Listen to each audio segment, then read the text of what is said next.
इस देश के सैनिकों के उत्साह के लिए, देश के सैनिकों की सुरक्षा के लिए, देश की विजय के लिए भी बैठ करके चांटिंग नहीं कर सकते हैं? आखिर हमको देश के सैनिकों की विजय की चांटिंग के लिए जो पंडाल है वहाँ पर बैठ करके कि जो हम कर रहे हैं भिक्षु लोग, उसके लिए यहाँ के जो एसडीओपी और एसडीएम साहब हैं हमें क्यों रोक रहे हैं? दूसरी चीज़ है, उनका जो बात करने का जो लहजा है भिक्षुओं के साथ, वो धमकाने वाला है, अच्छा। डराने वाला है।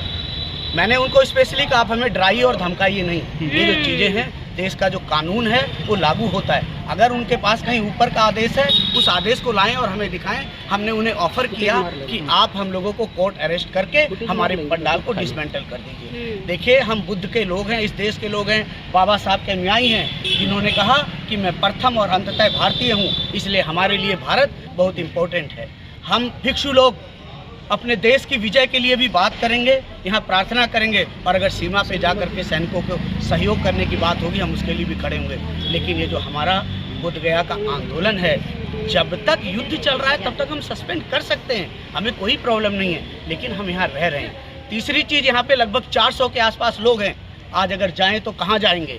क्या टिकट, ट्रेन की टिकट मिलेगी? क्या कुछ मिलेगी? मैंने डीएसपी साहब से और जो यहाँ के एसडीएम है, दोनों से कहा कि आपकी जिम्मेवारी बनती है हमारी सुरक्षा और हमको सुरक्षित हमारे स्थान तक पहुंचाने की। वो दोनों लोग इससे मुकर गए। आखिर ये कैसे एसडीएम हैं, कैसे पुलिस ऑफिसर हैं कि जो हमको डरा रहे हैं, धमका रहे हैं और हमको सुरक्षा देने से मुकर रहे हैं? देश के सामने होना चाहिए। ये ज्यादती है कि हम लोगों को डराया जाना है। देश युद्ध की स्थिति में है। आप लोगों ने अपनी बात मुखर रूप से रखी है? नहीं, हमने बिल्कुल मुखर रूप से रखी। हमारे साथ जब वो गर्म होकर चिल्ला के बात करने लगे तब मैंने कहा कि आप हमारे भिक्षु के साथ चिल्ला करके बातें मत कीजिए, वी आर द इंडियंस, हमने बिल्कुल कहा। तो क्या सहमति बन पाई है अभी? देखिए, कोई सहमति नहीं बन पाई है।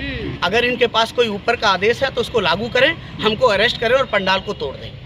सीधी सी बात है। हम कोई गैर कानूनी काम नहीं कर रहे। हम इतने दिनों से बैठे हैं, एकदम से युद्ध आ गया, हम भी देश के साथ खड़े हैं। हम लोग भारतीय हैं प्रथमतः और अंततः। अरे युद्ध का बहाना है ये, हमको लाखों लोग नहीं, ठीक आ जाइए। लाखों लोगों की भावनाएं जुड़ी हैं। बोलिए।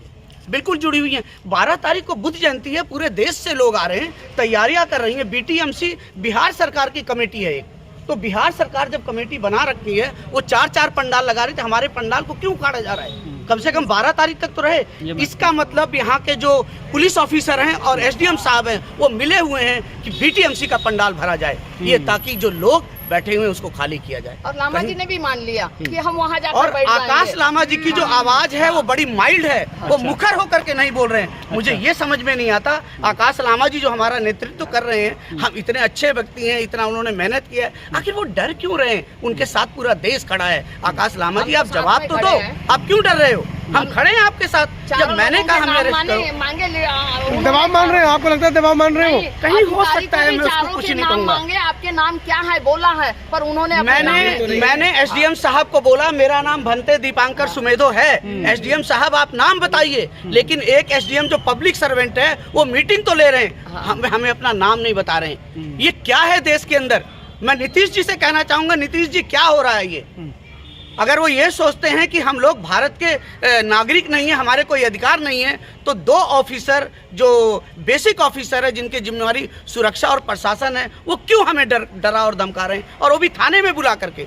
जब हमें केंद्रीय मंत्री किरण रिजिजू जी ने बुलाया, केंद्रीय मंत्री जी यहाँ पर आए, उसके बावजूद हमें 2 ऑफिसर डरा धमका रहे हैं। आखिर ये सब क्यों हो रहा है? रामदास आठवले भी आए हैं, राज्य मंत्री रहे, डॉक्टर प्रकाश अम्बेडकर भी आए हैं, और यहाँ तक की है कि हमें बहुत दुख हुआ कि 4 आदमी तुम्हारा डोनेशन लेने के लिए बैठेंगे, दान लेने के लिए हम सुरक्षा देते हैं, पर हमारी सुरक्षा नहीं करना चाहते हैं वो। ये बड़ी दुख की बात है। हमें पैसों के महत्व नहीं। हमने तो कहा कि आप अगर चाहते हैं हटाना तो आप हमें लिख कर दीजिए कि उनको कि हमने तुम्हें एक्ट को खत्म कर दिया है और आप चले जाइए, नहीं तो हम हटेंगे नहीं वहाँ से। आप सरकार को बोलिए, और ये सरकार ने ये प्लानिंग कर दी कि इनका कैसा सरकार नहीं, ये बीटीएमसी की प्लानिंग है, ये बीटीएमसी की प्लानिंग है, और उसमें हो सकता है कुछ भिक्षु लोग भी जुड़े हुए हों ताकि वो अपने प्रोग्राम को सक्सेसफुल कर सके। मुझे जी आपका आंखें में नम है इस पे। सर, हम बहुत दुखी हैं। हम जब अपने प्रशासन के जो एसडीएम से सिक्योरिटी मांगते हैं, वो व्यक्ति हमसे बदतमीजी करते हैं, गर्म होकर बात करते हैं। वो कहते हैं जी मैं सिक्योरिटी नहीं दे सकता हूँ। हम बोलते हैं यहाँ सिक्योरिटी देंगे मंदिर में कि 400 लोग हम रह रहे हैं, हम कहाँ जाएंगे एकदम से? जो 400 भिक्षु लोग हैं, कहाँ जाएं एकदम से? ये क्या हो रहा है? दादागिरी है। हमारी बातों को संख्या में लोग आएंगे वो तो परेशान हो जाएंगे। देखो जी, वो जो बुद्धिस्ट लोग आएंगे वो आएंगे, क्योंकि यह बुद्ध जयंती है, ये विश्व की बुद्ध जयंती है, और वो सभी लोग देश विजयी हो, भारत विजयी हो, पाकिस्तान पराजित हो, हम उसके लिए प्रार्थना भंते जी, इसी आंदोलन के भरोसे लोग आएंगे, वो तो भूखे मर जाएंगे जो दूर से आएंगे। बिल्कुल यही चीज है ना, ये लोग अपने जोर जबरदस्ती से इस आंदोलन को कुचलना चाहते हैं।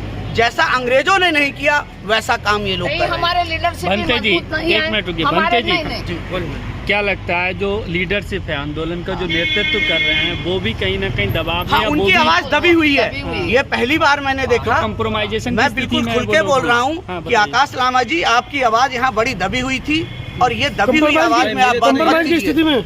अब कुछ भी हो सकता है, मैं वो शब्द इस्तेमाल नहीं करूंगा। नहीं खोली, एक शब्द भी नहीं प्रज्ञा सिंह ने बोला उनके इसमें। तो वो कहे कि बंतों के वो बने पैरोकार न पैरोकार बने, पर उन्होंने अपनी आवाज नहीं, एक शब्द भी नहीं बोला। जो हम बोले हैं कि हमारे साथ में ज्यादती हो रही है, आप हमें कॉपरेट करो, हम आपको हम एक दूसरे का सहयोग देखते हैं आगे क्या होता है। देखते हैं, देश के लिए प्रार्थना करेंगे, देश विजयी हो, बनते जी कह रहे सभी लोग। एक मिनट, बनते जी, पूर्णिमा जी कह रही है कि प्रज्ञाशील ने एक शब्द नहीं कहा। देखिए, मैं मीटिंग से उठ के आ गया था, आपके सामने तक बोले थे, आपके सामने तक बोले थे। मैं था तब तक भी नहीं बोला उन्होंने। उसके बाद मैं उठ के आ गया, क्योंकि जब वहाँ लगा कि दबाव डाला जा रहा है, प्रेशराइज किया जा रहा है, और हमारे नेता की आवाज नहीं निकल रही है, मैं उठ के चला आया। तो आप लोगों को लाए क्यों थे फिर? अगर लामा जी को ही बोलना था तो आप लोगों को क्यों लाए थे? हम फिर निकल आए। मैंने कहा अगर हमें मौन ही रखना चाहते तो हम बाहर खड़े रहे, ना सुनेंगे ना सुनाएंगे। तो आपने बाइकआउट किया, आपने बाइकआउट किया सभा का? मैं जब मीटिंग नहीं, जब हमें प्रेशराइज किया जा रहा है तो मैंने तो बाइकआउट किया है। मीटिंग नहीं थी, हमारा विरोधाभासी मीटिंग हो रही है, तो हमने उनको कहा हमें अरेस्ट। तो अब आगे आप क्या करेंगे? धरना आगे देखिए, अभी एक निश्चय हुआ है, कोई डिसीजन नहीं लिया गया है। हम देखते हैं आगे प्रशासन क्या कार्रवाई करता है, उसी हिसाब से। नहीं, आपका क्या स्टैंड रहेगा धरने को लेकर? देखिए, धरने के लिए एक सीधा सा स्टैंड है। 12 तारीख को बुद्ध जयंती है, ये हमारी भूमि है। देश युद्ध की स्थिति में हम यहाँ रह करके भिक्षु लोगों का काम है कि वो देश की विजय के लिए प्रार्थना करें। तो आप लोग रुकेंगे 12 तक? बिल्कुल, 12 तक हम रुके हैं। हम धरने के बाद हम धरने पे बैठकर कुछ नहीं करेंगे, हम हमें कोई नारे नहीं सुनाएंगे, हम बिल्कुल चुप रहेंगे, वहाँ मंगल कामना करेंगे तो देश सुरक्षित रहे, देश की जो हमारे सैनिक हैं वो सुरक्षित रहे। विनय जी ने तो लाखों लोगों की अपील कर दी है, हमने यहाँ तक उनको बोला है। देखिए, विनय चारिया जी का विषय उनका है, मैं उस पर कुछ नहीं कह सकता। लाखों लोगों की अपील कर रहे हैं, देखिए वो जानते हैं, वो भी उनकी उस पर। लेकिन ये बौद्ध जगह है, बौद्ध लोग तो यहाँ आएंगे ही, चाहे लाख आए चाहे 1000 आए। जी, हर साल आते सभी हैं। को नमो बुद्धाय, सभी को जय भीम।